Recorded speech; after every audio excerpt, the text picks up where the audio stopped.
All right. Well, another episode here of the Industrialist, and got my boy here, Michael Khoury, Fifth Third Bank. Excited to be here, buddy. Senior Vice President. His opinions are his own. Yeah, that's my disclaimer when I walk into any meeting. The people who are brave enough to have me on things like this. We'll see. You'll put this thing out there, and I'll get about 8 calls from corporate telling me to just stop doing this kind of stuff. What's the Saturday Night Live one? Hit on Deborah. Call corporate. That's gonna be it, man. Well, I would cheers you, but we're too far apart here. It's all right. But cheers. Nice little gift here. Some fellow Red Raider gear and a little whiskey. So this one will get interesting. Yeah, I've learned to embrace our Texas Tech connection. I think it's, not just with you, but my 20 years in the market, and I heard you talk about this with Gerald. Yeah. With Jared. Jared Harrell. I just combined his names. Yeah. Our alumni network is so extensive here in North Texas. It is so cool to be a part of, and I've just recently started to get a little bit more involved. Yeah. With the alumni chapters. Mm-hmm. My friends Kayla and Phil have been running the Collin County chapter for the last couple of years. Phenomenal job. Phenomenal job. No, it's really pretty unbelievable. I saw a tweet that Kyle Matthews put up, and he talked about how on selecting a college that maybe a really high academic school isn't near as important as the school that feeds the area you want to live in. Okay. And I was like, this is exactly what's happening with Texas Tech, that, North Texas brings in so many of those Absolutely, kids, man. and there's so many alumni here. So it's like every time you turn the corner, it's another one.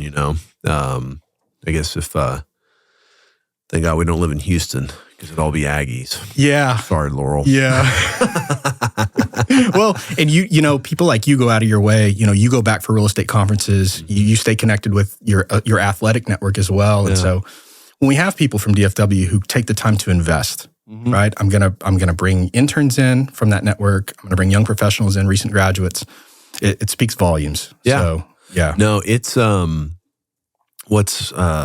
remember there. So, buddy of mine, Dory Wiley. I don't know if you know him. He's big in the bank. He does a lot of banking, mergers and acquisitions. You want to fund a bank, he'll raise all your capital. Or you want to sell a bank, you want to buy a bank. He's the guy. He's a Tech alumni, and he used to be the managing director or head of the board for the Texas Teachers Retirement System. So he was if they're going to cut a $1 billion check to somebody, he's the guy making that decision. But we were eating lunch one time, and what he talked about was, he was like, you got to do a good job of like getting your kids back involved to go to the college. He's like, so, take your kids to games, do these things, do those things, and then be involved here locally and all that stuff. And, so I always thought that was really interesting. It made me never think like, because, my kids are at the point now where they're looking at, it's starting to kind of become a conversation. My son's a sophomore in high school, and the SEC is pulling a lot of kids, and a lot of it is dictated on football success. Sure. Kids want to go to like a big football school. Because that's what you see on TV? Yeah, it is. That's the main marketing package. And so, my son's been kind of like, man, I kind of wouldn't mind going to Tennessee, which I actually kind of think is a cool idea in a way. I'm like, I am, but I'm kind of like, can we just get this over with and say you're going to But, so I've tried to make a point to really get back and go to games and take them out there and do those things. And I think it's important, so. Yeah, I joke. My daughter I took when she was 8, and that was a November night game. I mean, with the wind chill, and it was Veterans Day weekend against Kansas, right? So not a great game to go back for. And I think with the wind chill, it was 26 degrees, and she had those break open heat things you can buy at Home Depot, and she was stuffing them in her boots. Yeah, she made it through 3 quarters. Yeah, and I looked over at her, and she said, "Dad, I can't feel my feet." I said, "Okay, you were a good trooper. Let's get out of here." And then, thank you again for your hospitality when I brought my son for the Arizona State game. He still talks about it. Yeah. All the tailgate stuff and pregame.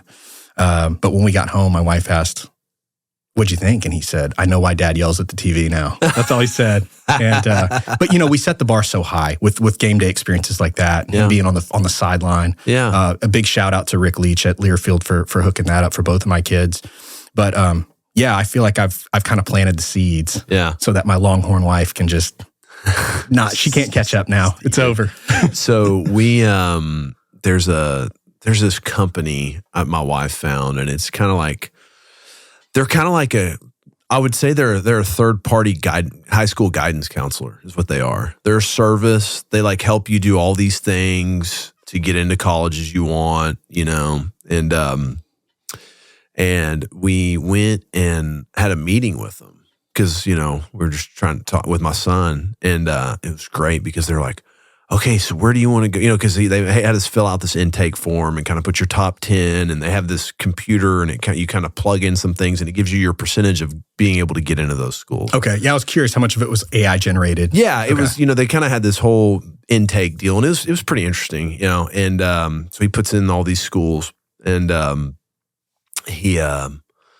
we go to this meeting, and at this meeting, she's like, okay, well, we're gonna take the SAT, and then we're gonna take it again, and then we're gonna take it again, and they like gave him all this stuff, and I think he walked out of there and he goes, I mean, I'll get into tech, right? I was like, yes, yeah.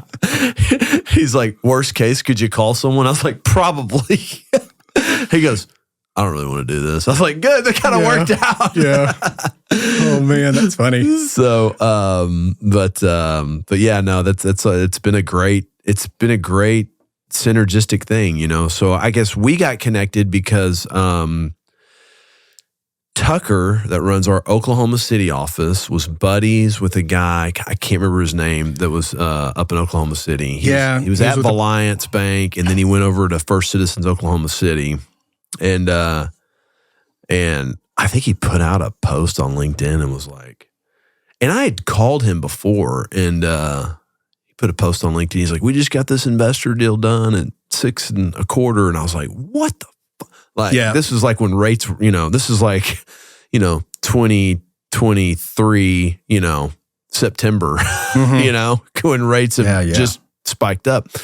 And so then, I called him, but then I ended up with y'all, and then you were at First Citizens at the time, and they kind of have like a lot smaller box on investor deals. So, but that's kind of how we met, and we ended up working on a deal. Well, then we did the Ace forklift deal.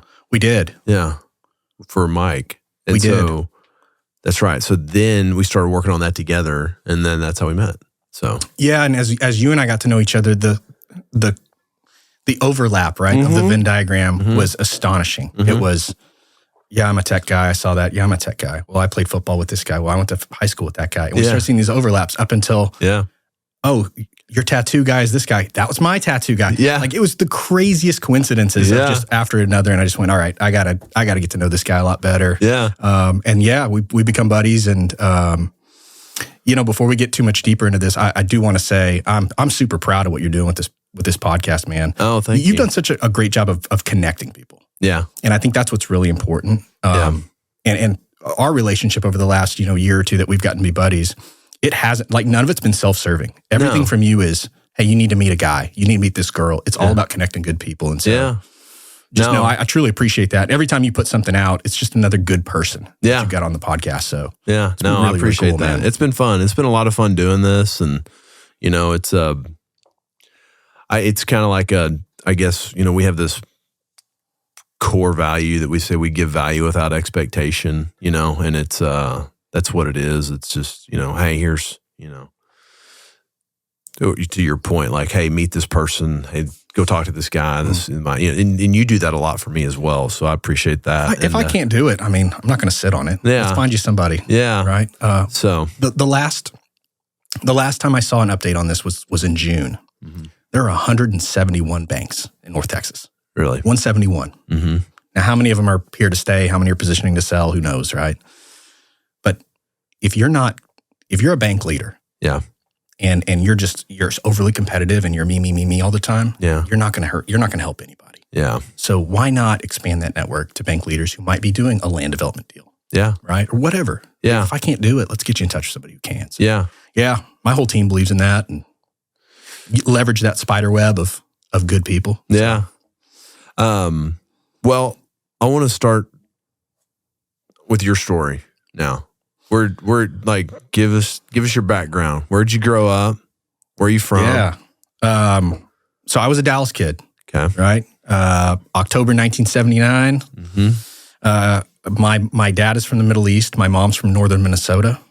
They met in Dallas, Texas. I don't know why or how, but me and my brother are here. Geography. It's the weirdest wild thing. And what's funny is you look at me and I've got the kind of the Mediterranean, Middle Eastern skin, and I'm, little lean. Where in the Middle East? Where's your dad from? So my dad was Palestinian. Okay.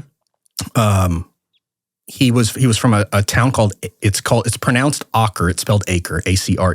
Okay. And at the time, Acre, Palestine was a Christian community. It was the largest landowner in Acre was the Catholic Church. Huh. So that's 1942. My dad was born. Yeah. So look at where we're at now, right? I mean, that's how long ago some of this stuff has been going on, and I don't have a whole lot of the background. I lost my dad in 21. We'll talk about that in a little bit, but he didn't talk about growing up a whole lot. Yeah. And I felt like him and his siblings were kind of caught in the middle of something they didn't want to be in the middle of anymore. So in the late 60s, I want to say it's 67 or 68, my dad came over to the States to go to school. He was in his mid-20s, and he said, I'm going to come over here and I'm going to learn.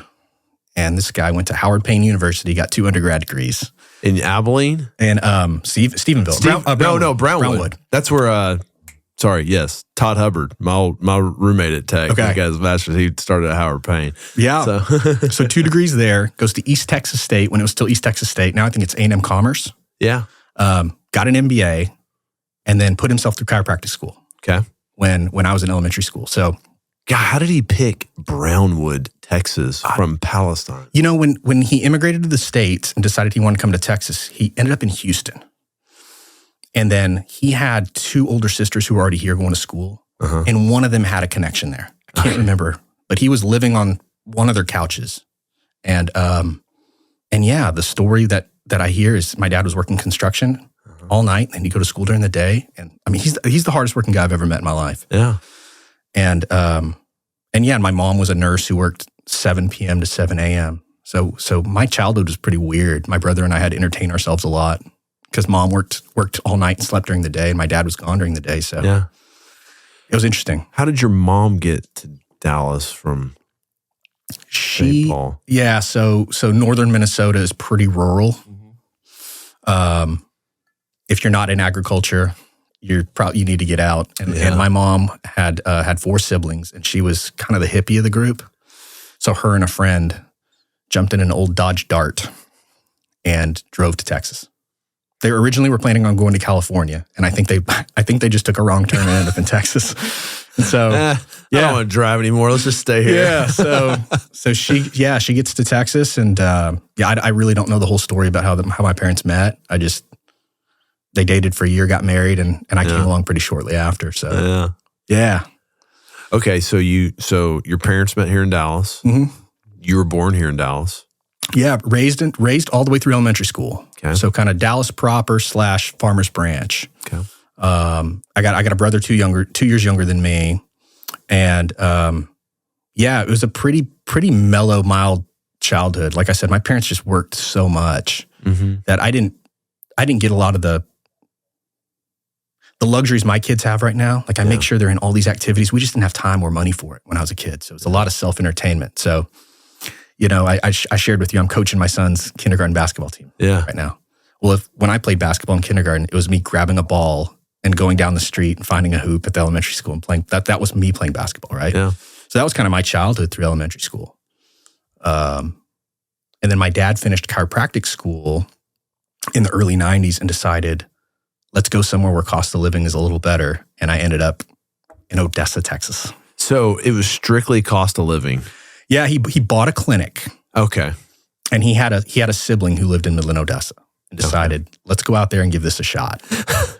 And your dad from Palestine and his family members pick the most obscure places to It's move the weirdest thing, man. It's the weirdest story. And like I said, I wish he was still around just to hear his perspective on a lot of things going on in the world right now. Yeah. But yeah, the rationale behind it was not, irrational. I'm just going to be honest. It was just kind of one of those things. Let's go here and we think we'll have a better quality of life and do all these things and be a little closer to some family. Like I said, he had a sister who had kids there, so I was a little closer to some cousins. But I'm 45 years old now.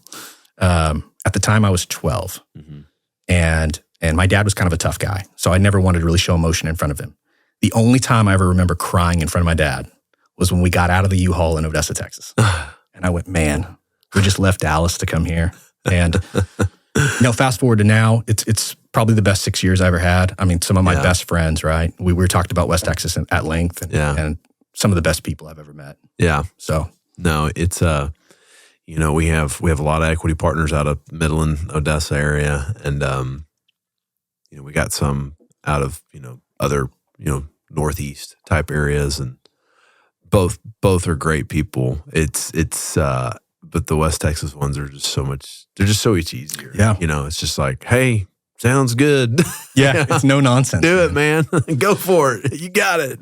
And there's a little bit of kind of breaking in period there, where I was getting used to being the new kid. And then my parents were kind of getting used to being the new parents in the group, right? These are people who, most of my friends' parents were all West Texas people. Yeah. So they know everybody, right? Everybody knows everybody in Odessa, or everybody knows everybody in Midland.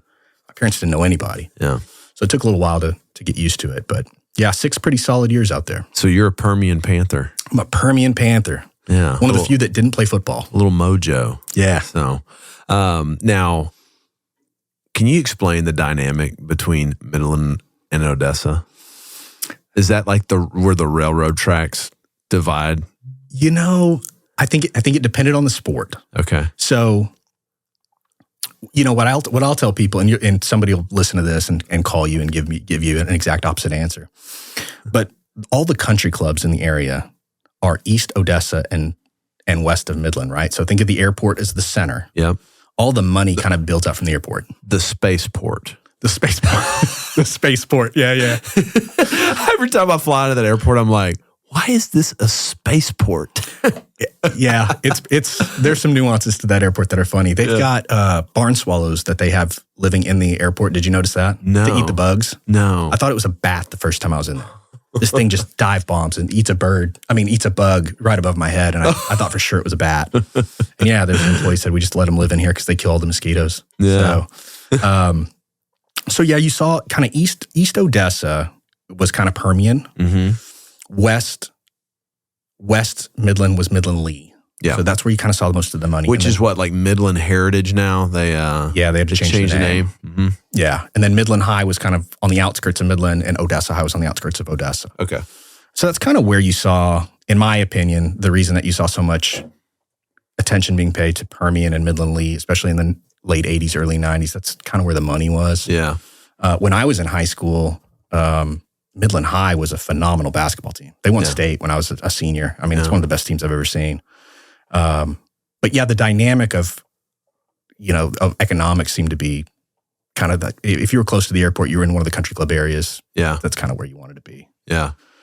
Spaceport. The spaceport. So I'm going to stop saying airport. Okay. So you graduate Permian.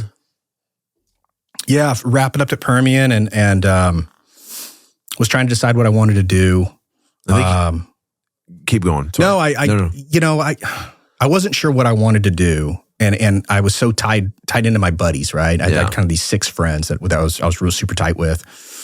Well, 2 of them decided that they were going to play football, and one decided he was going to run track. He was actually a high jumper, and they were all going to Angelo State. Okay. And so I applied for some grant money and scholarship money, and I got a little bit of both. Yeah. And, a Division II school with 6,000 students is a lot more affordable when you're paying for it by yourself. And so I decided to move to San Angelo. And I lived down there for 4 years, did my undergrad degree in communications. So you followed in your father's footsteps of picking an obscure West town. Texas college. Absolutely. Well, I mean, my parents made it pretty clear, if you're going to go do this, student loans and bartending is kind of how you're going to pull it off. Yeah. And my parents gave me the support they could. Yeah. But I knew I was kind of in it on my own. And so, I had to be a realist about it. And as much as I would have liked to go to a bigger school, that just had to wait. Yeah. So, okay. So you go to Angelo State. What'd you major in? Communications. Okay. With a minor in business. And so this is where it gets funny. And I'd never told you this story, but I was planning on going to law school. Yeah. So my whole plan was, I don't know if I've got this microphone right. So you're good. You're good. You're good. I had to present at this Dallas Business Journal dinner and hand out like 20 awards one night, and I couldn't get the distance down, and I felt like I was just spitting into the microphone. So I finished my undergrad in 2002, and I had this plan of like, I'm just going to go to law school. I'm going to do this joint JD MBA program and go be a lawyer. And so I took a year off. I bartended. I worked odd jobs, and I studied for my LSAT. So I hang a 154 on the LSAT, which was the average to get into tech law. Yeah. And I thought, I'm going to Lubbock. Yeah. I drive up there. I meet the dean. I meet the dean of the business school. I put a deposit down on a little terrible rental house in Tech Terrace off of Boston and 30th. Mm-hmm. And a week later, I get a decline letter from the law school. Oh, shit. I'm like, well, what do I do now, right? Yeah. 2 days later, I get a call from the assistant dean of the business school. And for the life of me, I can't remember her name now. And she said, we still want you to come to your MBA. And I said, well, what do I got to do? She said, well, you got to go take your GMAT now. And you got to do it by next Friday. So we didn't have all these online resources that we have now, right? So I ended up at a Hastings bookstore buying a CD-ROM. Hastings. Yeah. I remember Hastings. Good Lord, right? It was all over the place. Yeah, it was Hastings and then Barnes & Noble were the two big ones. And I had to buy one of those Kaplan learning things. Yeah. And I had 5 days to cram, and then I drove to Midland. I drove from San Angelo to Midland, popped into a Sylvan Learning Center and took the GMAT. And squeaked it out. Yeah. Ended up not losing my deposit on that little rental house in Lubbock. Go. Yeah, so went up there for a couple of years and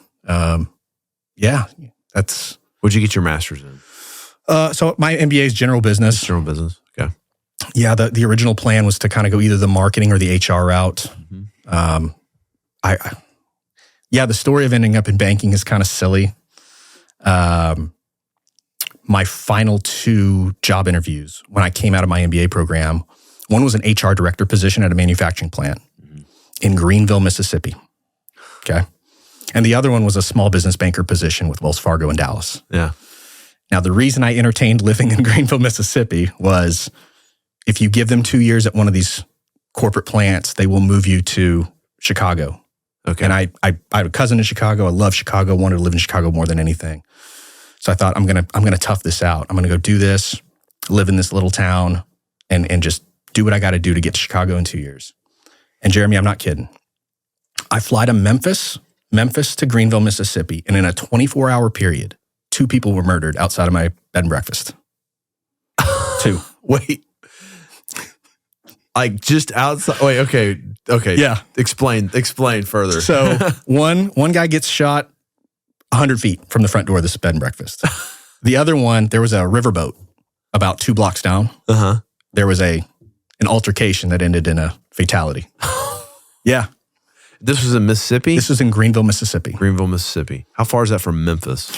It was a 45-minute flight. Oh, okay. So it's 4 Yeah, a little puddle jumper we jumped on to get there.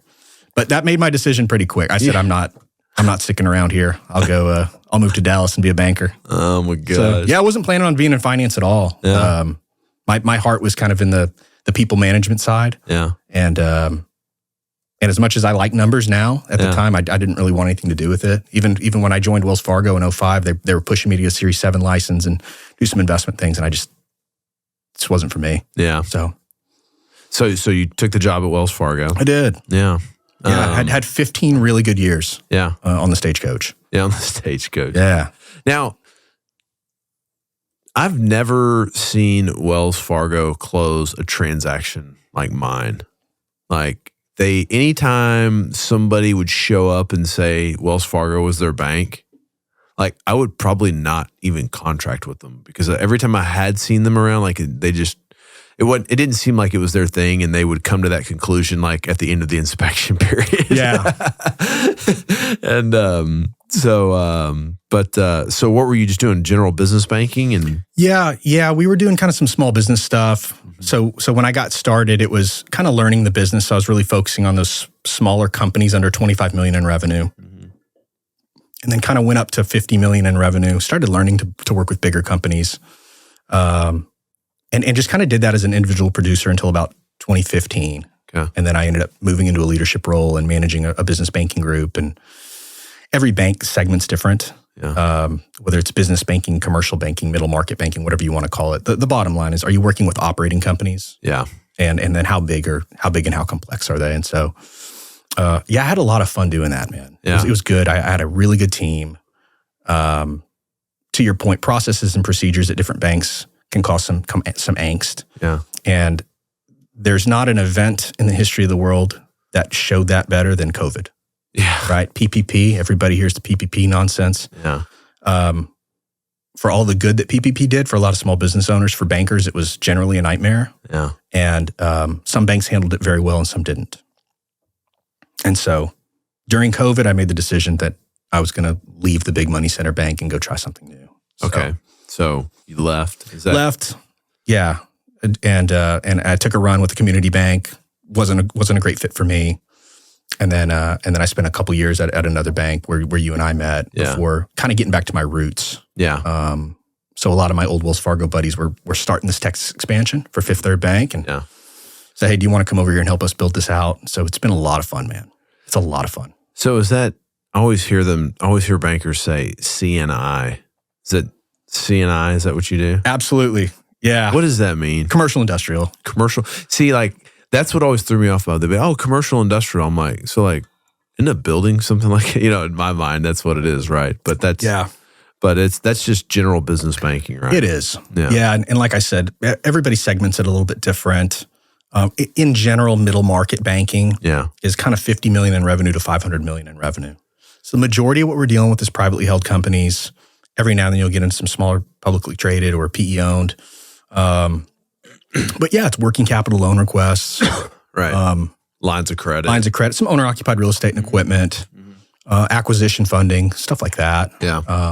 But where we really shine, on the deposit and treasury side, right? You hear it now as you're trying to find a bank for various transactions. Yeah. Well, what do the deposits look like? Everybody wants deposits. Mm-hmm. Well, when it comes to operating deposits, you got to have a treasury platform that's going to work, right? Yeah. When you send me a manufacturer who's got 100 million in sales and a complex in and out foreign exchange, I got to be able to accommodate that. If I can't, right, I got to find you somebody who can. I had this new joke because it got real. I guess really pretty much after Silicon Valley Bank collapsed, every time we tried to do a loan, the deposit question would come up. Yeah. And I just started saying, I tell them, I say, well, will the president of the bank, I go, what's your legal lending limit for me? 15 million, 20 million, whatever it is. I say, okay, will the president of the bank sign me a letter stating that he's going to guarantee me 15 million of runway? Well, no, we can't do that. I go, then why the hell did you get my deposits? Yeah. They're like, well, I had another bank. So there's a local bank here, and it's a bank that was going out, and they were like, you could go buy into the bank. Like, you could probably go buy into the bank right now. There, like,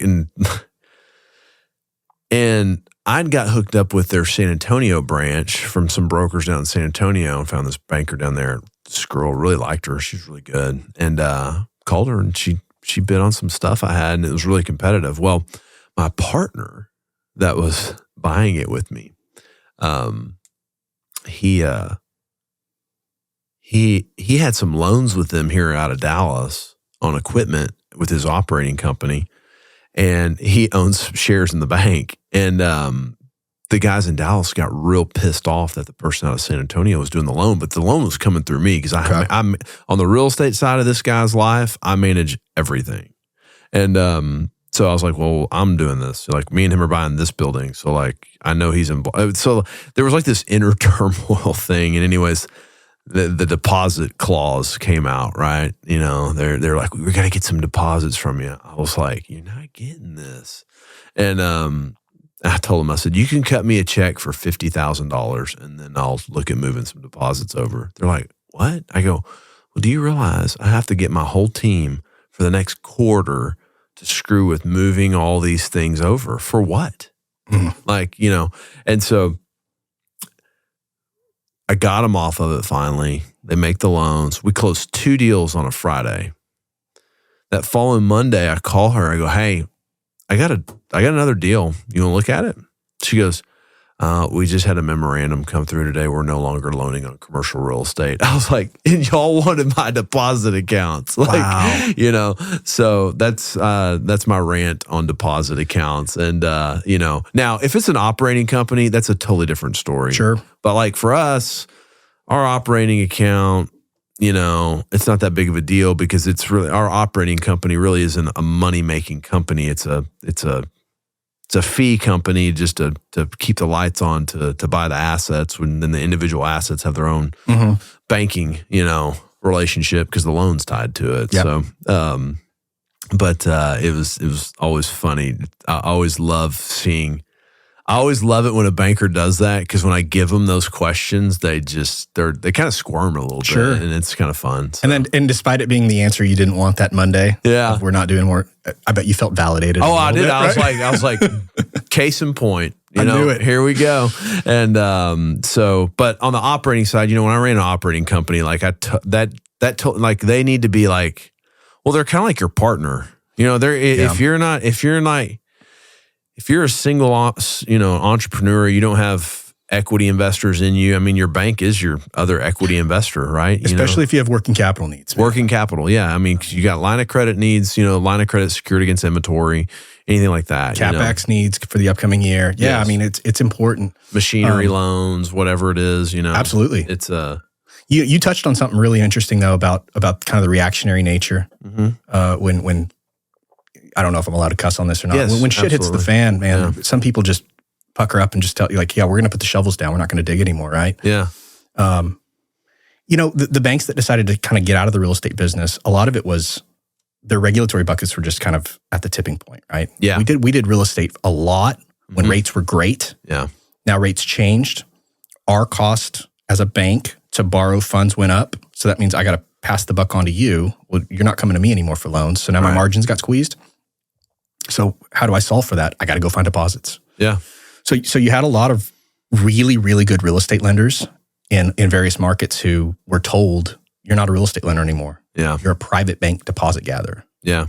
And that's a hard pill to swallow when you're really good at lending on real estate, right? Yeah. And so, that's kind of where you saw those bumps in the road when rates were kind of at their peak last year. I think we're going to get a little bit of relief this year. So we'll see what happens. The 10-year's kind of a issue right now. Yeah. It was a little bit of a roller coaster this week. I think Tuesday it pulled back a little bit. Got up. Yeah. And then, Or pulled back like yesterday. Maybe. Yesterday. Yeah. But like, that's, I think that's creating, I thought, forever rates going up, sellers of the assets that we buy, they'd had so many great offers put in their hands for years, they just kind of disregarded the interest rates went up and, cost of capital, the cost of capital is a real thing in purchasing a piece of real estate. And now that I'm fearing that they're hearing the Fed is lowering rates, they automatically assume rates go down, but it's not necessarily the case. No. And then more in the residential real estate market, right? Because a lot of that's really tied to the treasuries, Yeah. What is interesting though, and I sent you some information earlier this week about this kind of sub-market data for North Texas. Yeah. If you are still doing real estate, this is the market to do it in, right? Oh, yeah. I mean, here, Nashville and Phoenix are the 3 markets that seem to be insulated. There's some other ones that are still doing very well, but those 3 are still in growth mode. So my buddy Rich Young, he always says this. He goes, there's 2 types of people. I go, what is that? He goes, people that bought real estate in DFW, and then the people that wish they would have. Yep. Yeah. So you nailed it. Yeah. No, it's interesting you say Nashville. We are actually considering like maybe an office in Nashville. We're cussing and discussing it. It's we have a we would have an operating partner that would be boots on the ground there, so it would make some sense. But like, seems very Texas-esque. Very much so. You know, my buddy Brandon Wilhite over at Marks and Millichap, who you met. Yeah. He's been working on a couple of deals out there. Yeah. And in addition to the commercial stuff, the residential boom that's kind of going on the outskirts, right? Like the way we built out Frisco, Prosper, your neck of the woods. They're doing that now, kind of in that hill area out there. Yeah. I went to a wedding out there a few years ago, and I couldn't believe some of the properties. I mean, just beautiful, man. I've never been to Nashville. It's awesome. I need to, like, before you walked in, I was like planning all my trips I got to do, and I got to go to Nashville. Yeah. So I'm like, kind of excited about that. I'll tell you, talking about home builders and like, well, talking about, you know, maybe DFW, but I mean, Texas as a whole. So no one really sees any of this, but I do some residential developments, but I do it down in Central Texas. Okay. And I had about an hour-long call today with a big publicly traded national developer, home builder, and they showed me all of their existing sites because they wanted to meet with me about, okay, hey, we've got these sites under contract. We want to sign, a project to you and you develop it. I was like, okay. And then they show me their map, and they're just, these guys just work the San Marcos area, right? You know, and so they weren't San Antonio, they weren't Austin. And I mean, the amount of homes they are plowing into that area is insane. They can't keep up, man. How many people are moving? They can't keep up. It's why, and we've started buying some stuff right there in that little strip. Like, we love that little strip, like from, call it Buda to San Antonio. You know, we own probably close to 100,000 feet in that little strip right now, and we're really trying to just aggregate as much as we can. And I saw that, and as soon as it was over, I called Will, and I was like, we need to buy everything we can down there, because industrial follows residential. You know, I mean, they're gonna have to have all these industrial facilities to service all these residential facilities. So it's wild that we are insulated in a market like this. What was the third market you said? You said Texas, Phoenix. Nashville, Phoenix. Still a ton of commercial real estate going on out there. Phoenix. I don't know. I'm going to Phoenix in 2 weeks, I think. I'm pretty sure I am. I got a ticket to the Phoenix Open. Okay. I've never been. I don't give a shit about golf, but the one thing in golf I've always wanted to do was go to that, because I heard Ed is just wheels It's a party. off. Have you been? I have not been. I was planning on going last year, ended up not going. I've got a neighbor and a buddy who have both been guests at hospitality tents at whatever the party green is. 17. Yeah. And it's 17th hole. They said it's the most absurd frat party you've ever been a part of. Yeah, that's what I've always heard. I've always wanted to go. And we have a developer we've been talking really heavily with that's based out of Phoenix.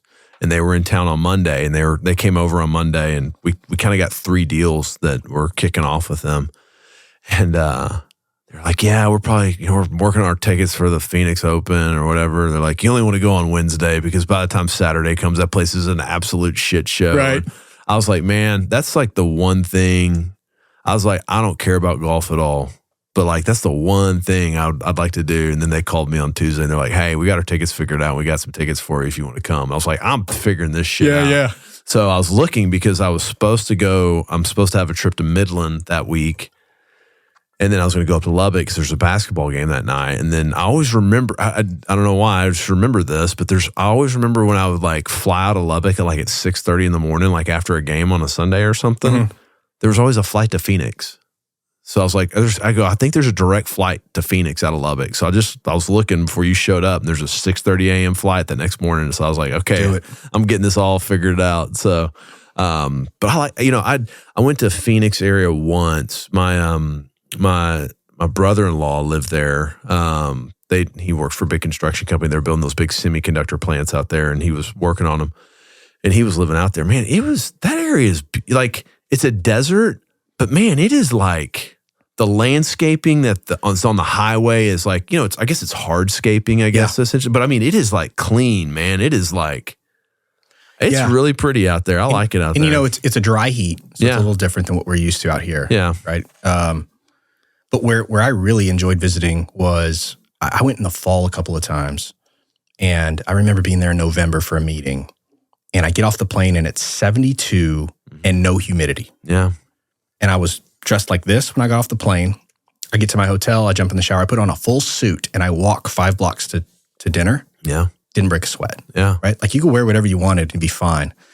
Now, I was there, late July once. Oof. And I was there with somebody who was an Arizona native, and he was like, "Here's the trick." We got into the rental car, and he opened all the doors, and he started the car, and he just let it run for about 2 minutes with the AC blast, and he goes, "We got to get all the hot air out." Yep. And we'd get in and go. Yeah. And so, yeah, I mean, you'll cook out there in the summer, but it's really only it's kind of like here, a couple months of misery, and then we're kind of back to mild weather. Well, Lubbock kind of had heat like that too. Like it was significant. Like I would remember, like it'd be hot in Lubbock in the summer, but I was like, it's not that bad. Yeah. It's not. It doesn't have the humidity factor to it. And we always had a breeze. Yeah. Even if there was for sure orange dust in it. Yeah, that's right. Your teeth. Yeah. So, well, okay. Something else that we figured out that we have a mutual passion for that I want to talk about. Well, you had a lot longer passion of it for me. Mine's a newfound passion of mine, but is jiu-jitsu. Yeah. So how did you get into that? So as a kid, my dad kind of got me into this. My dad was a big boxing guy. Okay. And so as a kid, I was obsessed with it.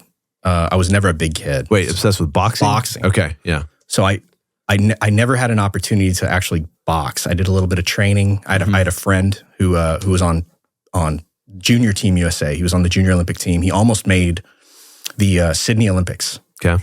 He was like second from making it, right? And his dad had a gym, and we would go down there and train every now and then. So I always had a thing for combat sports. Yeah. But, I was a basketball kid. So I never had an opportunity to really fulfill that. I'd been living in Dallas for a while. Andrea and I had been married, I don't know, about a year. And I bump into this guy, Jerry Boroff, who was another tech guy. Yeah. And he was a jiu-jitsu guy, and he had been training with a guy named Clay Pittman in Lubbock for a few years. Uh-huh. And he had just relocated to Dallas, and he was training with the man, Carlos Machado. Yeah. Right? Carlos is like the godfather of jiu-jitsu for the Southwest. And he goes, "Hey, man, I started working in the office over at this gym. You should come check it out." I said, "I don't know, man. His gym's over in Carrollton, right? Is it Carrollton? Yeah, he's in that Carrollton Farms Branch area now. Yeah. At the time, when I started with him in 08, 09, it was right there off Alpha Road. Okay. Kind of Alpha and Welsh, that kind of area. And it was a pretty small gym. And Jerry said, "Just come in and check it out." So I show up, t-shirt and shorts like every new student, and I do an intro class. And I just didn't know if it was really for me. Yeah. And Jerry, being a good friend, said, "Hey, come back on Friday. Nobody will be here in the afternoon. It'll just be me doing paperwork, and I'll show you a couple things." And this guy spent an hour just toying with me. Yeah. I mean, just beat the brakes off of me. Yeah. And he didn't break a sweat. And I'm just miserable. I'm huffing and puffing. And he just looked at me and he goes, "You want to learn how to do this?" And I go, "Hell yes, I do." Yeah. And I just got the bug. Yeah. You know what it's like. Mm-hmm. So yeah, bought a gi the next day and signed up. And I had 8 or 9 solid years of training, competing, teaching. Yeah. Taught a little bit. Mm-hmm. Yeah. Had a good run. It was a lot of fun, man. It's I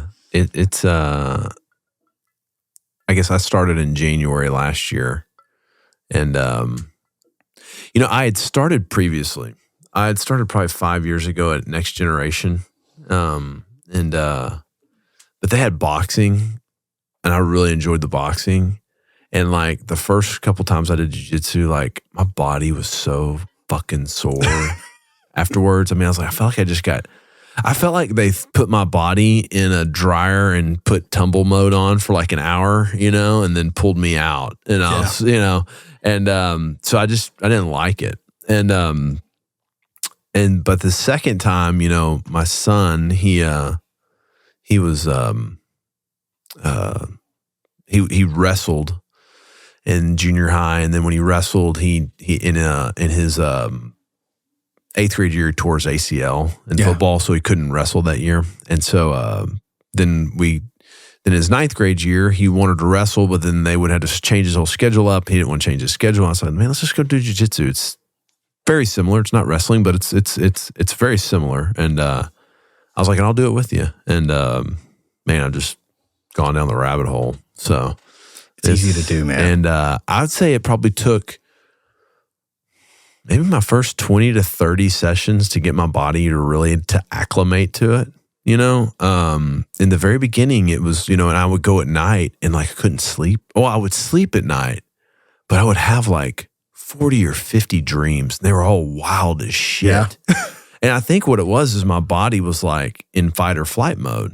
It didn't know I was like playing with it, at the time. You just had endorphins firing off from training. Yeah, constantly. And so, but now it's like, now it knows this is part of life. And so, but, and I go in the mornings now, but I was like, man, I got to get through this hurt. Like, and then once I did, then I really started getting into it. And then, I found there's ended up being a good group of guys like all around my age that one of the higher belts just kind of took us all so far. And he just, we're all in a text thread together and just, sometimes I'll be sitting in a meeting and my phone just goes, just blows up. But these guys all got hooked too, and so, it's really interesting, man. It's something I wish I would have found sooner in life, but I'm glad, I found it now. And, it teaches you a lot too, right? So there's a lot of parallels too between it and our day-to-day in business. Yeah. When you mentioned that text thread, it's very important to find that group of guys that are all on the same wavelength. We'll get to this in a minute, but I got taken out by an injury in 2016, which is why I haven't trained in 9 years now. But I got 4 or 5 friends that I would consider friends, but 3 that are really close friends of mine. Yeah. That to this day we're still on a group text, and I haven't trained in 9 years. Yeah. One of the guys is an ordained minister. Yeah. He did my dad's funeral. Oh, really? The day after my dad passed, I just sent a random text. He sent me the condolence text. They let me know if there's anything I can do. And I said, "You want to come officiate a funeral?" Yeah. And he goes, "I'd be honored to do it." Yeah. This is the guy I just trained jiu-jitsu with. These are the kind of people you connect with, right? Yeah. And I mean, how powerful is that, right? It's interesting to me with this group of guys that I'm in this thread with. I don't know what any of them do for a living. Really? No. I don't even know any of their last names. Like, no one cares. Like, no one, we just all know our first, like, no one cares. No one, like, there's none, it's so singular focus what we're talking about, And I always found that interesting. Now, I have had a situation before, like, you start, your work with some guy, he goes, "Oh, so what do you do for a living?" I'm like, "Can we talk about this later?" Yeah, yeah. Let's wait till the round's over. Yeah. So, but like, but in that group, but like all the guys up there that I know and the guy, there's a lot of, I think what I've realized is there's a lot of subsets like that up there, and, but like, I don't think anybody talks about that up there. All they talk about is this, and it's a nice escape. Yeah. To be honest. I mean, we didn't spend a whole lot of time talking about it either, especially when I was kind of in the thick of training, right? Yeah. I started competing pretty early when I got the bug, and I was a no-gi guy. Yeah. Right. So for anybody listening who is not a jiu-jitsu person, if you see a jiu-jitsu person wearing a gi, which looks like a robe with a belt, that's a very technical form of jiu-jitsu. Looks like your typical karate outfit. A kimono. Yeah. Versus no-gi, which is shorts and a t-shirt or tights, and it's a little more wrestling aspect to it. Yeah. I got hooked on no-gi. So my first 3 years of jiu-jitsu, I never competed with the gi. So white belt through blue belt, I did not put a gi on for a tournament. Yeah. It was all no-gi, and I would just go, right? And then I got my purple belt 4 years in, and 3 or 4 years in, and I decided I'm going to go do a gi tournament, and got rocked. Like, the technical things about where do you put your hand and how you grip something, it's a chess match. It is.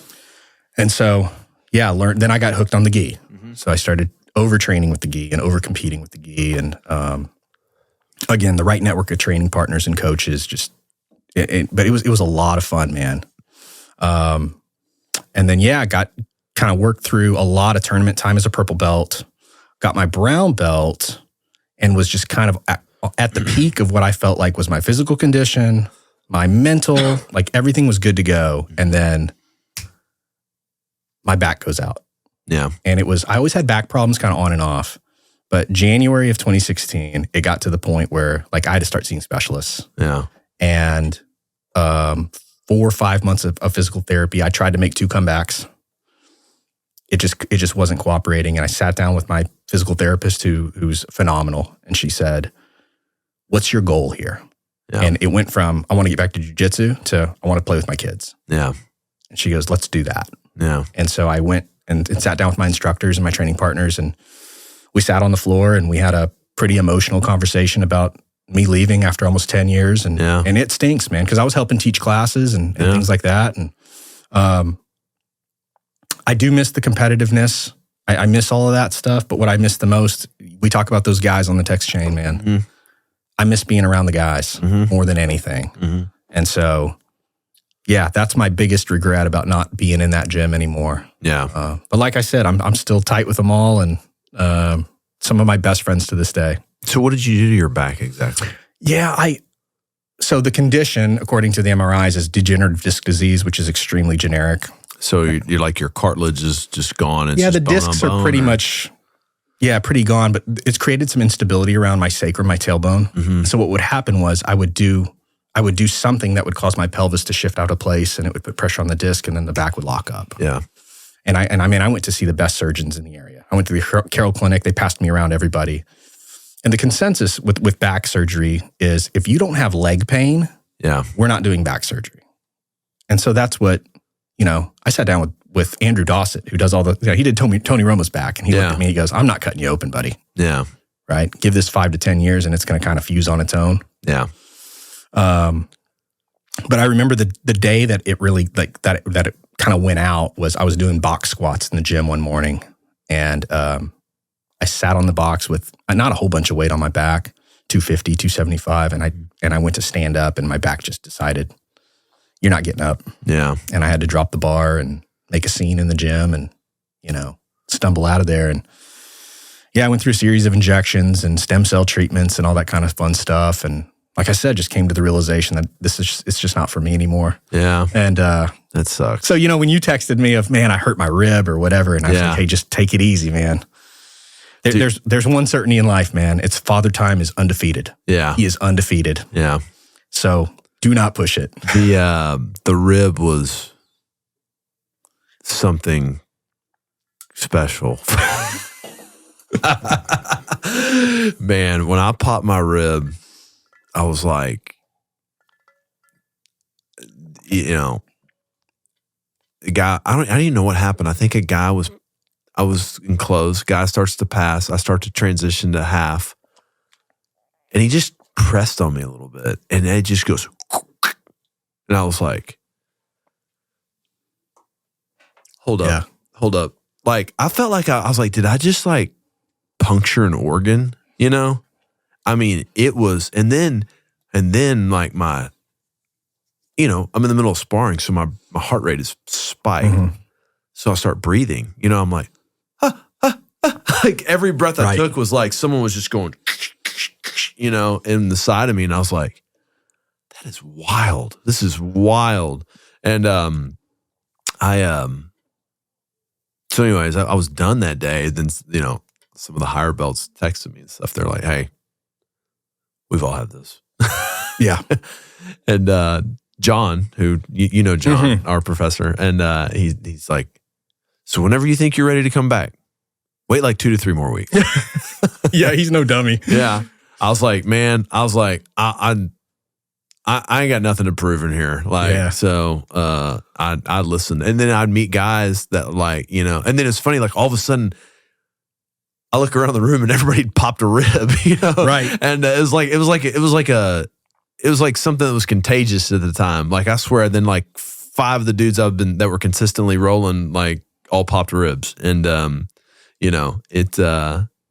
it's just a thing, So did you figure out if it was just kind of a dislocation, or did you actually crack something? I didn't crack anything. Okay. I got an MRI I got a X-ray that day, and it was fine. It just, it compressed in and popped right back in. So I'm sure the muscle tore and the cartilage tore, the intercostal and all that stuff.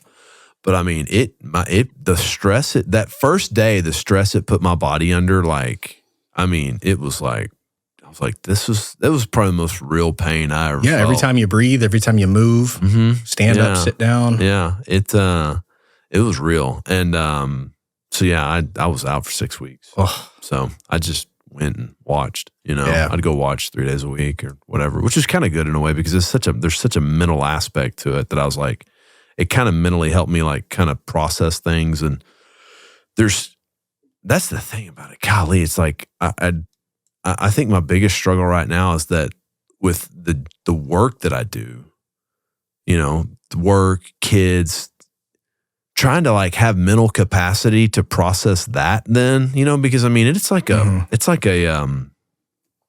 building a model, right? It's like, what's the counter to the counter to this? I mean, it's like a Absolutely. massive chess match, and it's You're like, thinking 3 steps ahead. yes. And it's just like, fuck, like, and then something happens and I'm like, fuck, like I knew not to do that because he did this and you know what I mean? And so anyways, it's been but it's funny. Like if I miss a couple days, I get very grouchy. I'm a pretty even keel guy, but my wife will even say this. When I was doing jujitsu, I never had road rage. Yeah. I never griped about anything at the house. I never got on the kids about anything, right? Because I knew no matter how bad my day was, yeah, I was going to choke somebody that night, right? I'm taking it out on somebody. And yeah, jujitsu is the gentle art. Yeah. Right? Let's go in here. Let's have fun. Let's not get hurt. Yeah. But yeah, I mean, especially when we get to be our age, it's like it's inevitable. You're Yeah. going to pull something. You're going to sprain something. It's just about not being a hero. Yeah. And if you're not getting ready to go compete at World Championships or Pan Ams, then yeah, take a couple days off. It's funny. So there's a brown belt that's kind of taken this group of us under the wing, and he's my age, and we were talking, and I was like, "So what, do you compete?" And he goes, "No, man." He goes, "Ain't no ROI in competing for a guy our age." And I was like, "Damn," because I was like, "I'm gonna compete," and I was like, he said that, and I was like, "God, he's so right. What the fuck about that? Yeah. Do that shit." Some people, some of the most technical black belts that I ever trained with, they never competed. They didn't want to. They were true students of the game. Yeah. And people walk in the gym for 3 reasons. They want to do something to get their competitive edge back, right? Your former football player, Yeah. right? Hitting the gym's just not cutting it for you. Yeah. You had a life experience and you need to learn how to defend yourself. Yeah. Yeah. I saw a lot of female students come in with that. Yeah. And then 3 is I'm out of shape. I got to change something up. I got to do something just because I'm bored getting on the treadmill, right? Yeah. I've seen some people lose some serious weight. Big time. Like Big time. 80 pounds, like drop it. Yeah. Some of the best gas tanks I've ever seen, actually. Yeah. Some of the guys who you wouldn't think would have them. Mm-hmm. But you know what's funny is a lot of people walk in for one reason and they stay for a different one. Yeah. I remember I was teaching a no-gi class on Tuesdays and Thursday nights, and we had a female student who walked in because she'd been attacked. Yeah. And she went from, I can't let anybody hold me, like in a rear naked choke position because that's how she was attacked, to I'm going to go to a tournament. Like in a year. Yeah. She ended up being one of the baddest students we had. Yeah. And that's so cool to see that form of growth. It's interesting when girls do it because it's such a mental chess match, and you can use physicality. It works, right? But ultimately, your technique's going to beat you. But the girls are so technique focused, and they end up, in a way, sometimes it seems like they know the technique so much better than guys do because guys will muscle shit. Absolutely. And they're spending 3/4 of their time training with guys who are so much stronger. So when you match them up with a girl their size, they just hook flip them Yeah, it's pretty cool to watch, man. And then they're flexible. Yeah. I was rolling with this girl the other day. We were in positional training. And I was like, oh, I got you. Here you go. And then her leg just came out of nowhere and went, I was like, what the fuck? Yeah. You and I aren't built like that anymore, buddy. No. But something, this is an interesting fact, just so so you made it all the way to brown belt. I did. Only 5% of people that start make it to blue belt. Wow. Which is the second belt. That's per Google, but that's probably correct. Yeah, we saw a lot of people who didn't want to put the time and effort in. Because, again, I had a friend, he wasn't trying to sell me on anything. Mm-hmm. And when he said, hey, how many days a week do you think you could make it? And I had a pretty full work schedule. We didn't have kids yet, but I'm doing a lot of networking stuff. And I said, man, maybe I can make it in once a week. And he just goes, if you can't train 2 to 3 times a week, don't sign up. Yeah. It's a commit. Like you're gonna want to do it. And if you don't, then just don't You know what I mean? Yeah, no, it's for us at the gym I'm at, it's like, hey, you need three, and then man, if you can make it a fourth, like you really need to try to. Yeah.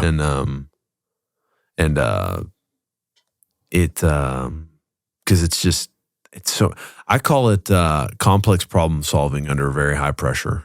Literally. It is. I mean, it's like that, or, you know, you can get choked. Yeah. that you nailed it with the high pressure thing. Yeah. So, but it's, you know, I don't know. It's been a lot of fun. It's like something I found, like, I'm like, man, I want to do this as long as I can, you know? And, if you train the right way, you can do it for a long time. Yeah. I knew a lot of guys who got their black belts later in life, and they would come in and troubleshoot and roll and, the flow roll. Yeah. And, they just wanted to stay mentally sharp and get a good sweat going. Yeah. And they had no aspirations of going to do, any big tournaments, and that's fine. I was just wired different. You know, when I got injured and was told I had to be on the sideline for an extended period of time. So you started what, 2008? I think 2008. So what, you're 30 years old, or I was 28, 29. Yeah. See, like if I would have started then, I'd been all about competing. Yeah. You know, I'd been like, oh yeah. You know, if I hadn't have done so well in my first tournament, I might not have stuck with it. Yeah. But I remember I went out there. So I go out there as a white belt, adrenaline dump immediately, right? But I win my first match on points, and I hated winning on points. Yeah. So I just decided I'm just going to go out there and just start throwing submissions up and see what I get. And of course, I lose my second match. Yeah.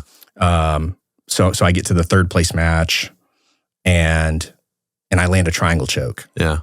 And it's the coolest feeling I've ever had. Yeah. Watching somebody give up. Yeah. Because of something I did, and I just got a rush out of it. I mean, I'm in the gym the next day. Like, I got to clean this up. I got to clean this transition up. Here's how I lost this thing in the second match. And it was, how many tournaments can I sign up for? Yeah. And I just got hooked. But again, what I miss the most are those Thursday nights in the gym, troubleshooting, hanging with my buddies. That group text you have going, that's going to last for a long time. Yeah. Those are all those dudes special. They're all committed, and they're all down for the cause. It's so it's been pretty cool. Been a very cool experience. Yeah. So, and you've got a fantastic instructor. John Hunter's just best of the best. He's good. He's a good person before he's a good jiu-jitsu guy. Yeah, no, he's solid dude. So, well, let's get into. I'm sure everybody's like, "Oh God, jiu-jitsu." I know. Well, I if told you know, right? Yeah. Well, I already warned you. Like, I don't know how cool my story is if we didn't put jiu-jitsu into it. So no, it's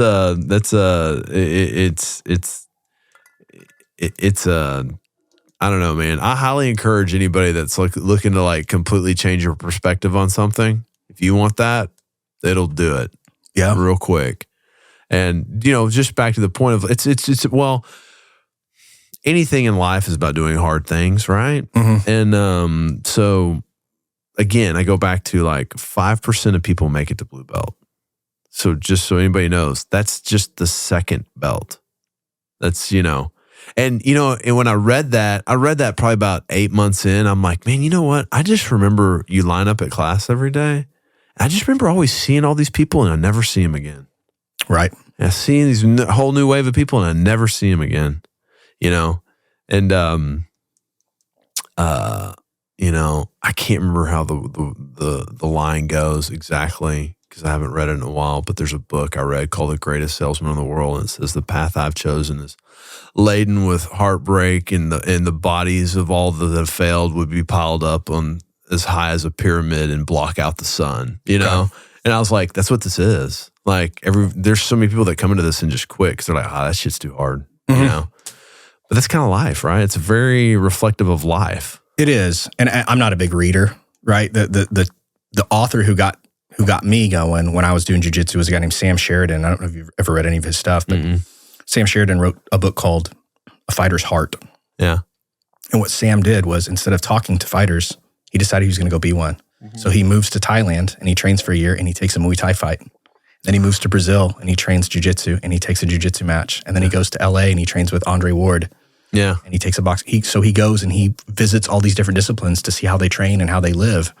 And then he went back and wrote a book called A Fighter's Mind. Yeah. Where he interviewed Dan Gable about wrestling. Yeah. And he interviews Hickson Gracie about jiu-jitsu and all these people who've been doing it for so long and doing it the right way to figure out kind of why are you wired the way you are? Yeah. And it just got to what you talked about. It's about persistence. It's about discipline. Mm-hmm. It's a fascinating read. Yeah. But the fact that he put himself in those situations is just crazy to me. Like, who just picks up and moves to Thailand to go fight? It's crazy. To go get kicked like that? Yeah. Man, fuck that shit. No. You don't want to get kicked, man. No. Like, especially by some kid who's been kicking trees for the last 5 years to strengthen his shins. I'm out, dude. No. I always thought it was interesting how Alex Pereira is from Brazil, but he's a kickboxer. I mean, he's probably an incredible jiu-jitsu player too, but like if he kicks you, you're so done. Dude, that guy would break this table in half. He would, yes. I watched him kick a kid at 10%. They're like, kick me at 10%. They kicked him. He kicked him, and the guy was like on the ground crying. Like, yeah. Hell no. No. If my 6-year-old kicks me in the back of the leg, I'm like, golly, dude. Yeah. Give me a break. Yeah. So, okay. Well, all right. Enough of the jiu-jitsu rabbit hole, but man, that's we could probably go on for hours with that. Yeah, that's a separate podcast. It's a separate podcast. Laurel's going to delete all this. Yeah. So, well, what was there a specific setback in your life that kind of taught you something? Yeah, and not to get overly sentimental, but my dad started showing signs of dementia probably 2017. Mm-hmm. It got real bad. I remember trying to get him in town for my daughter's 3rd birthday. Again, my dad is the hardest working and smartest person I've ever met in my life. Yeah. And just an incredible resource for me. Any time of day, any time of night, I could call that guy with a problem, and he'd have 4 or 5 solutions for me. So I started to notice his brain going a certain way. I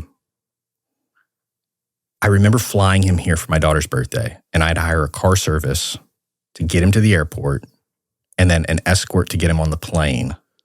Like it was an ordeal to get him to fly here from Midland. Yeah. And I went, all right, this isn't good.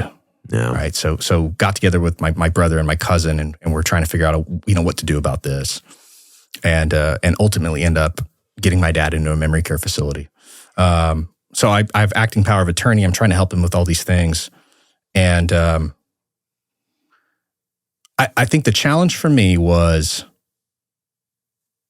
the frustration of him trying to communicate with me, but he couldn't. Yeah. And me almost resenting it.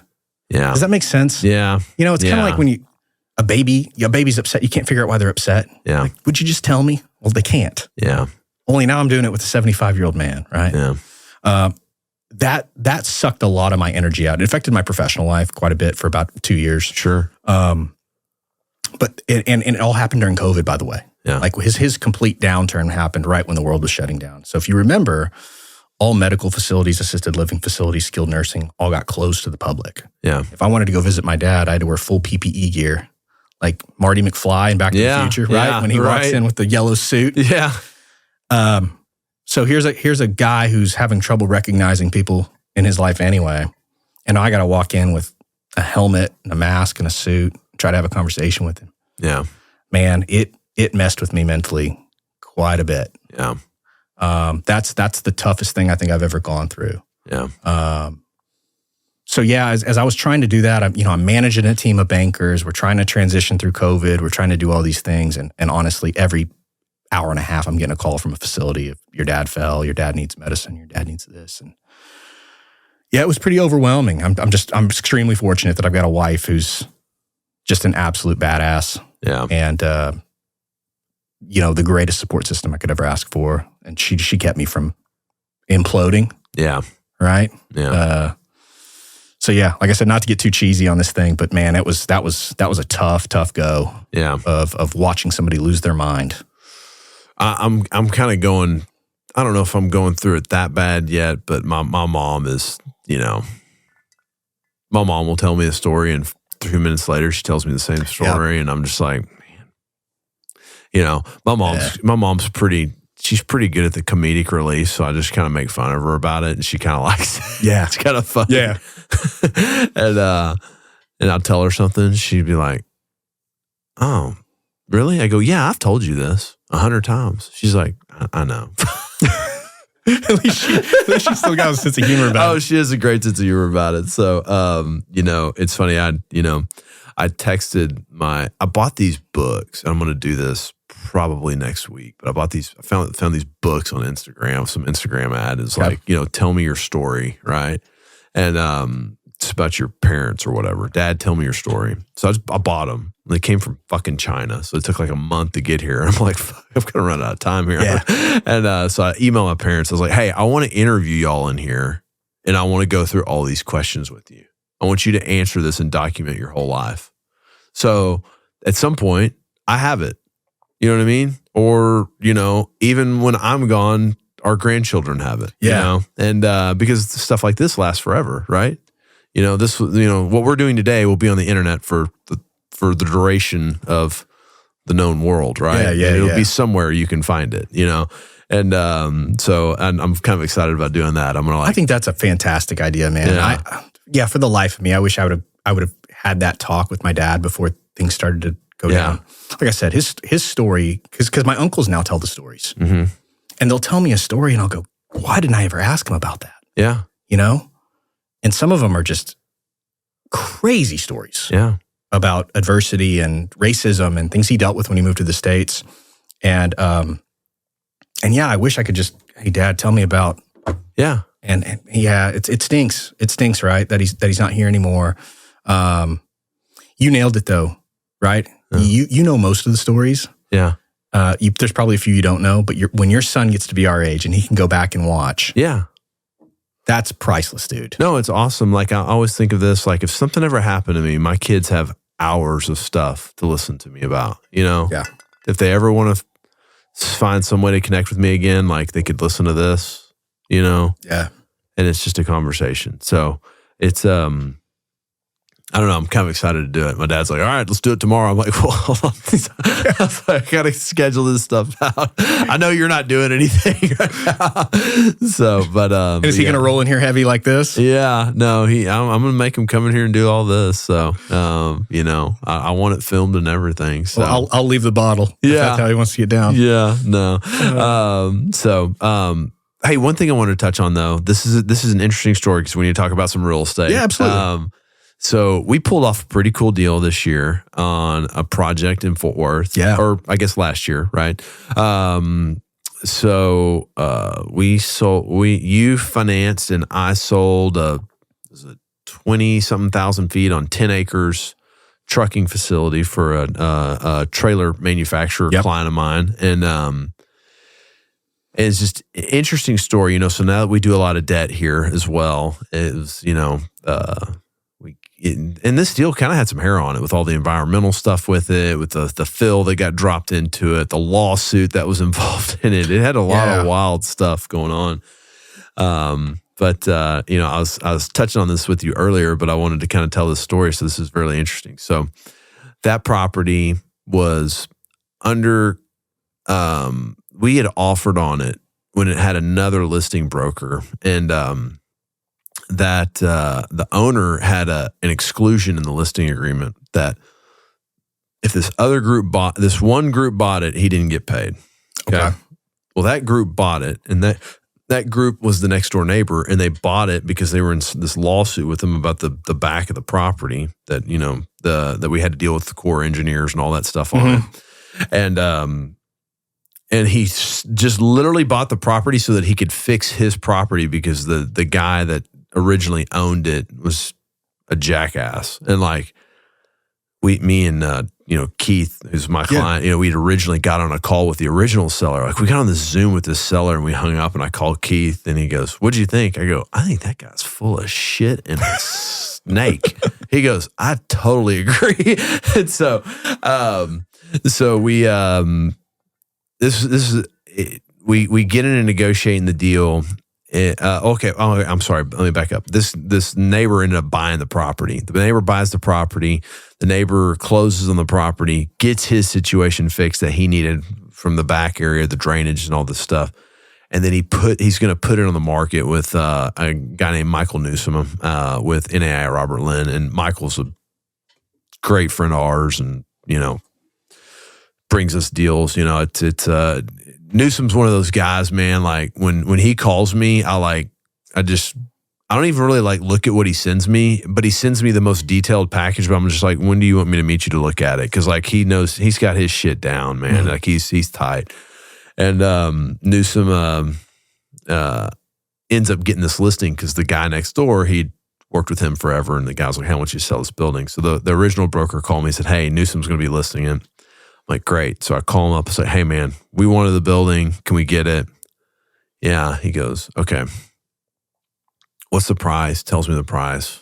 I go, I mean, it was like real close to what we were at with the last deal. And I go, if I give you that, can we get this done? Like, no bullshit. Like, let's just get this under contract. Call Keith.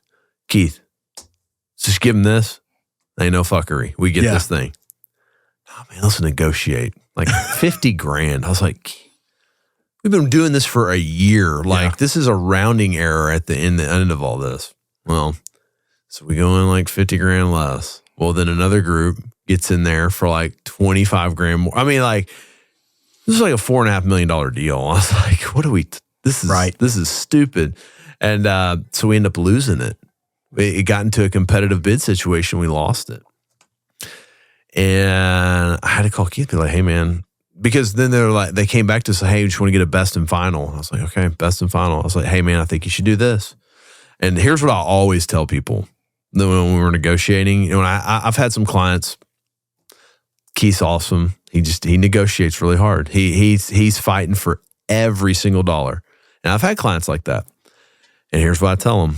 I'm like, "Hey, I think this is what you need to do." And he goes, but what if I do this? I go, "You must be willing to lose in order to win. Are you willing to lose?" He's like, "Yeah." I'm like, "Okay, cool." Not the answer you wanted to hear. I'm okay with it. I'm really okay with it because I represent the client. If that's what they want, I'll do it, man. There's another deal down the road, like, you know, and it usually works out. It didn't this time. Right. I had to call Keith back and go, "Hey, man, you lost it." He's like, "What?" I was like, "Yeah, they went with the other group. They were a little more." He was like, I think he was blown away. Well, that's a good thing though, when you're brokering deals, because the next transaction, they don't fuck it up. They whiff once. Right. They're like, "Okay, I ain't whiffing again. I ain't got time for this anymore. Like, I need to get a deal done." Mm-hmm. So anyways, lost it to the other deal. About a week later, Will walks into my office and goes, "Hey, man, you want to do a loan on this building out on Fort Worth on Lacey Lane?" I was like, "You already knew the address by heart." I was like, "What?" He goes, "Yeah, this broker called me. He's got a client, has a trucking company, has it under contract, and they need to get a loan. So they called us to be a bridge lender because they need to get a loan." And I was like, "This is..." So I just said, "You know what, Will? I'm not involved in this." I was like, this is where things started intersecting. Where I was like, I can't do anything. I was like, "You know what?" I go, "We're not going to do the loan." And Will gave him a debt broker. It was like, "Hey, go call a debt broker. Here you go. This guy will go find you a loan." Well, I think that guy found him somebody, and then it didn't work out. So they couldn't get a loan. And so anyways, after about a week, I called Newsom. I was like, "Hey, man, so how's it going? They get their financing in place?" Because, I mean, like, when we submitted, Keith had a letter from his bank at the time and was like, "Here you go. Here's who we are. We're, however many year old company, excess in the checking account, blah, blah, blah, blah." And, this other group was pretty, probably just a pretty new company, I think. And so I was like, I'm just going to hang around this room. And man, sure enough, they didn't get their financing. Yeah. So they did. I got Keith back in there, and we got it under contract. That time, he was like, "Well, can we negotiate since they dropped out of contract?" I go, "No, no.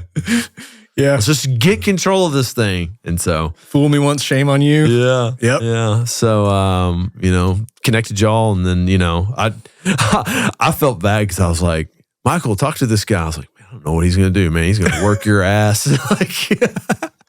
But you got it done, man. No, yeah, we had a good time. He's turned out to be a fantastic client. Yeah, and again, right, we talked about the differences in being a real estate lender, being a commercial banker, and Keith was looking for a bank, right? He wasn't looking for a deal. Yeah. And so, yeah, we came to the table with a pretty competitive offer on all fronts, and our team really enjoys working with his team. And yeah, that's what you want, right? Yeah. We talked about connecting the dots earlier. We have a very strict no asshole policy. Yeah. Anybody that works with me or works for me knows that that's what I live and die by, right? Culture first. Yeah. And whether I'm hiring a banker or I'm onboarding a client, if it's somebody I can't sit here and have a drink with, I don't want anything to do with him or her. Yeah. I'm sorry. Life's just too short. Yeah. And so, Keith's a solid guy. His wife Renee's awesome. Yeah. His team's great. There's somebody we want to continue to do business with. And so, it was a little bit of there was a little bit of arm wrestling in there. Oh yeah, I'm sure. Especially when the attorneys get involved to negotiate real estate docs. But we got it done. Yeah. No, I think I remember at one point that I started yelling at him a little bit because he bought a deal with me and like we crushed it. It was a deal we bought in Oklahoma City, leased it to Warren Caterpillar, sold it to him. I remember you telling me about that. I mean, it was like this. It was probably one of our best deals ever, and I was like, "Will you just listen to me on this stuff?" Do you remember what happened on Sarah Road in Oklahoma City that I did? Like, just trust me on this. Like, just listen to me, you know? So I always gave him a lot of shit about that. So. Yeah, if you were going to repair a trailer, you'd call Keith and he would give you advice. And if you said, I think we should use a different connector here. No, I think that railing right there, no, not going to work, Oh, that's funny. I mean, I forgot about your Warren cat tie. I told you my buddy Adam runs that shop out of Lubbock. No, they're, that's it's like the Holt Caterpillar of this area, and that was a great deal for us. But, Keith was in that deal. So that's a good story, man. Yeah. So let me ask you this. If you weren't in banking, what career do you think you would have pursued? Wow. That's tough, man. I think I would have ended up being some kind of an instructor. Yeah. Whether it's actually like teaching a class or being some kind of subject matter expert or something. Yeah. I learned a lot about myself. We talked about learning about ourselves training jiu-jitsu. I learned a lot about myself coaching it. Yeah. I really enjoy watching people develop. Yeah. There's nothing that makes me happier, man. We talked a little bit at the beginning of this about my recent involvement with the Alumni Association and some mentorship stuff. Dude, I get jazzed up. If I know I've got breakfast tomorrow with a 26-year-old recent MBA graduate who's looking to make a move, I can't sleep the night before. I'm so excited to get out there and share my story. And I don't know everything, right? Yeah. But if my story can help you avoid some landmines that I tripped up on when I was 25, 26, 27, I'm doing my job. That's all I care about. So I think I would have ended up doing something on the education front. Yeah. Probably not making a lot of money, which that's the gig, right? Ask Laurel. She used to be a teacher. Yeah. Oh man. Yeah. There's certain things that get you out of bed, and watching other people turn into something, man. It's so cool. I mean, you see it, right? Yeah. We see it as dads. Mm-hmm. I got a handful of sports stories from growing up that I could probably tell, but I watched my 6-year-old score 6 points in a kindergarten game the other day. And dude, I talked about it for 2 days. Sure. I called everybody I knew. I said, you should have seen my son on this fast break on an 8-foot rim. Yeah, it's awesome. I mean, how cool is that? Yeah. Right? First time my daughter got a hit in softball when she was in 2nd grade. Yeah. I mean, I told everybody I knew. Yeah. There's nothing cooler than watching other people succeed. And if I have anything to do with it, cool. Yeah. I didn't do any of the heavy lifting, right? I planted a little seed. You did all the work. Yeah. That's what gets me out of bed. Yeah. No, that's cool. Yeah, that's man. It's fun seeing your kids have that success, It's like, man, it's either watching my daughter play basketball or watching my son play football. Like, it's cool. It's fun here. Like, It's funny. I've been saying this around the office lately, and Will got real mad at me yesterday. Well, he didn't get mad at me, but he kind of. It's funny. People will be like, well, "So what's y'all's plans?" I go, "I don't know. I'm kind of good. Like I've done. I don't need to do anything else. Like I'm good, you know." And then yesterday, Will's like, "Come in my office. Sit down." I was like, "Okay." He said, "Sit down." Why you keep saying that? What does that mean? Like, I think he thinks I'm like gonna just like quit. You're gonna bail on him? Yeah. I'm like, no, man, because I always say it's whatever they want to do. What do you want to do? You know. And so, you know, and I had to explain to him what I meant, you know, and you know, and what I meant was I was like, I want to know what y'all want to do. Y'all want to go to the moon? Okay, I'll go to the moon. You want to go to like, you know, North Dallas? That's fine with me too, you know? So, but, you know, so it's fun. It's fun here watching all these people grow and all that stuff. And, you know, we've had Dylan show up, be great. Laurel's found her place here. So, you know, it's cool. So I resonate with you on that. So, so if I bounce the question back to you, right? If you weren't in the real estate business, what do you think you would have done? I think I probably would have... I probably either would have just done music full time or I would have coached. I think I might have coached. Yeah. It's probably it. I could see both of those. Yeah. You know, I was really set up at a point. I was going to go to school in LA when I got out of college that I looked at, but like I'd met my wife and like we weren't married yet, but I knew we were getting married. I knew that was it. And I was like, man, if I move out there, this ain't ever happening. And so music probably would have been a big thing I would have done. I probably would have, you know, I look back too, like I probably wouldn't have focused on sports that much I think if I ever asked my dad, one of his biggest regrets was that he pushed me into sports more than he pushed me into music, because he's like, I feel like you could have been better at music than you were at sports, you know. But, you know, hindsight, you know. Or coaching, man, because I don't know, I like the locker room mentality of things and, you know, working towards a goal, you know, and, you know, just all how one of my favorite times in life was when I got to coach my son's football team for 7 years. You know, I coached it from kindergarten through 6th grade, you know, and I took these group of boys all the way through. And that whole career ended in Denison, Texas on a Saturday night, you know, and we lost to Salina 12-6, and probably one of the best football games I've ever been a part of in my life, you know? Yeah. Like, just the adrenaline dump every time after like coaching one of those games was phenomenal. And I remember that night after it was over, my son was crying because we lost, and I was just like, I wasn't even sad. I was just like, God, just take all this in because that's it. Like, right. You know, that was it was like, you know, I had a football career and it was over, and then when I got to coach my son, it like started all over again. That whole run was just, it was awesome, you know. That's cool though, man.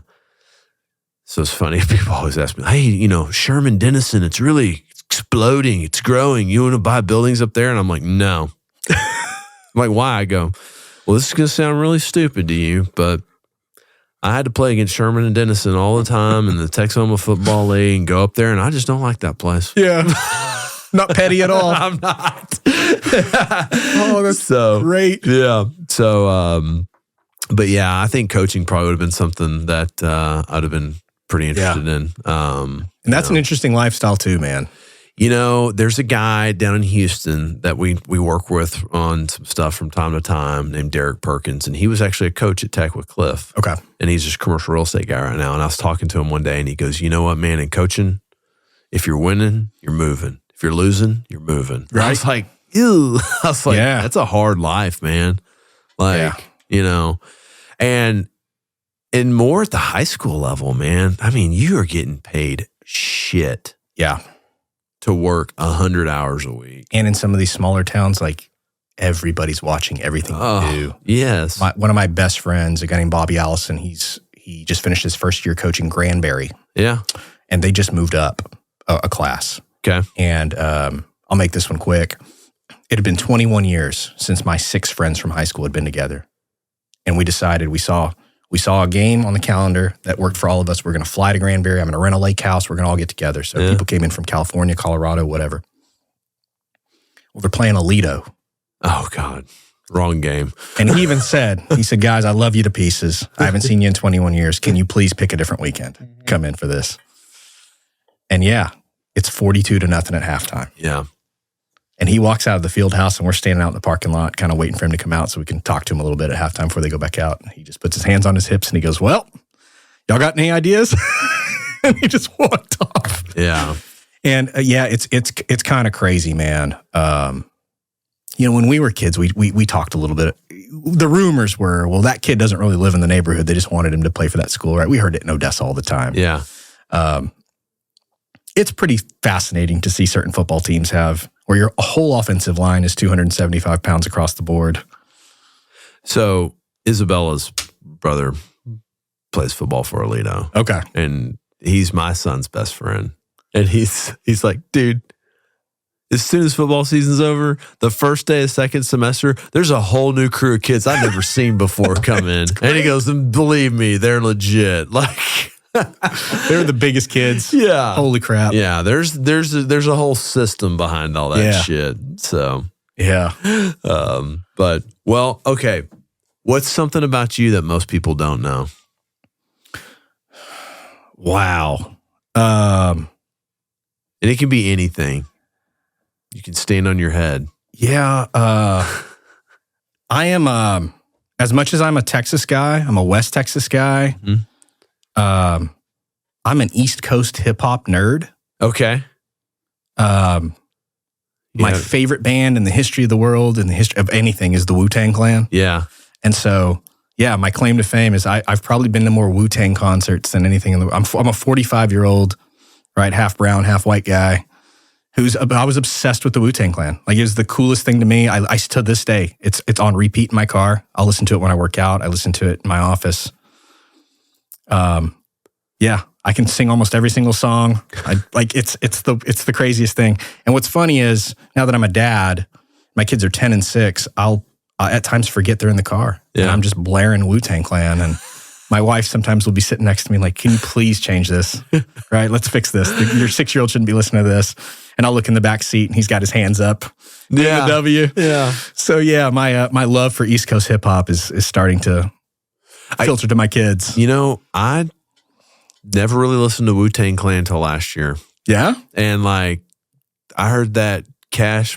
Yeah, Cream, man. I was like, I think it was on my Spotify in my top 5 songs last year. I just listened to that song over and over again. I think it's a great song. That's your mantra for real estate. Yeah. Cash rules everything around me. Yeah. And it's Wu-Tang. That's pretty interesting. It's funny. I like to talk to Angie. I was like, Angie, you know Wu-Tang? She's like, hell yeah, I know Wu-Tang. It's great, man. Growing up in the 90s, like that was such an off the wall thing. And anybody who's got a daughter, right? My 10-year-old daughter, it's Taylor Swift all day, every day. But you being a music guy, you'll appreciate this. When she has a really good week at school or in theater or dance or sports or whatever, her reward is always Josie Records. Yeah. So Andrea got her an old school record player a couple years ago. So she does really well. We make a Josie Records run on a Friday afternoon. She gets to pick out anything she wants. And almost every time she goes right to the Taylor Swift section. Yeah. It's going to be Taylor Swift. Then one day out of left field, she pulls a Chris Stapleton record. And I went, what's this for? Oh, I heard you listening to it in the car. I liked it. I'm going to do Chris Stapleton. I said, okay. About a month later, she pulls an Outkast record. Oh, wow. I heard you like Outkast. So now she's looking at Dad like, we're going to bond over some music. Yeah. I have zero musical ability in my body. I can't sing, can't rap, can't play an instrument, nothing. I listen to it all the time. Yeah. But my daughter is in dance and theater. She likes to sing. So this is kind of where we're starting to connect a little bit. Yeah. And it's really just over preferences. Hey, do you want to hear a cool acoustic set by, Marcus King? And she'll go, sure. Yeah. And so yeah, that kind of stuff is kind of cool. Yeah. So I've got a passion for music, even though I suck at it. But yeah, good old East Coast hip hop, man. That's my That's on that's my workout playlist. There you go. Yeah. No, remember the Dave Chappelle skit, Wu-Tang Financial? Yep. Place for you and your kids. You got to diversify your bonds. Brilliant. Yeah, that was some funny ass shit, man. That was awesome. So brilliant. Yeah. Well, cool, man. This has been a blast, man. I can't thank you enough. Like I said, I really hope I was a worthy guest. My story, I don't know if it resonates with anybody. I told you, once I texted you after you had Nancy Lieberman on, and I went, I can't follow that. I just can't, man. You had a Hall of Famer on, and now you're going to bring on some schmuck in banking. No. But no, I'm like I said, I'm super impressed with what you're doing here.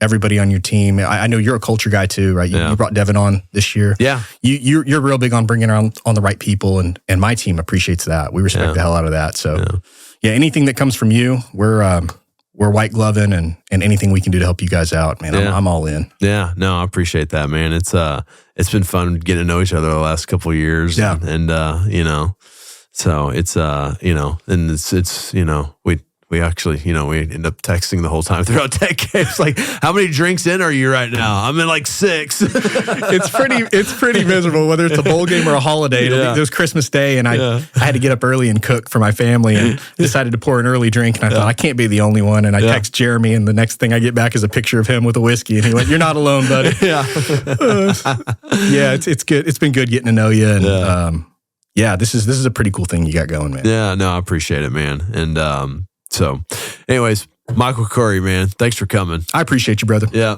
See you.